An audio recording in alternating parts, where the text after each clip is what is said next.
এবার সংঘর্ষ বিরতির বার্তা দিয়ে অবশেষে মুখ খুলল বেজিং। কোন পথে ইরানের তেলের সবচেয়ে বড় ক্রেতা চীন।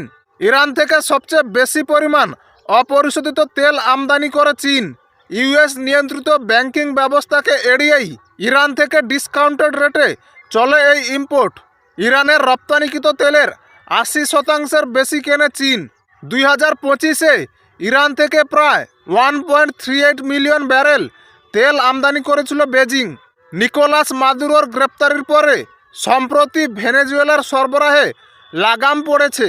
তার উপরে ইরানে তৈরি হওয়া সাম্প্রতিক অস্থিরতা এবং তার আঁচ ক্রমশ ছড়াতে থাকায় ভালো মতো প্রভাব পড়ার কথা চীনা অর্থনীতিতে।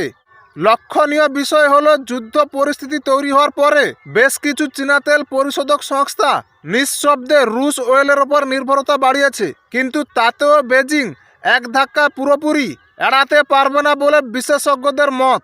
এক বিশেষজ্ঞের কথায় হরমুজ প্রণালী দিয়ে চলাচল বিঘ্নিত হলে বড়সড় প্রভাব পড়বে চীনে। তেলের দাম হু হু করে বাড়বে। এতে চীনের শিল্প বৃদ্ধির হার ব্যাহত হবে। আবার তাদের অপরিশোধিত তেলের বিরাট অংশ চীনে রপ্তানি হওয়ায় ইরানও প্রভাব এড়াতে পারবে না। তাই চীনের ওপরে ইরান যতটা নির্ভরশীল, উল্টো দিকের নির্ভরশীলতা ততটা নয়। ফলে সংঘর্ষ বিরতির জন্য তেহরানের উপরে চাপ বাড়াতেই পারে বেজিং।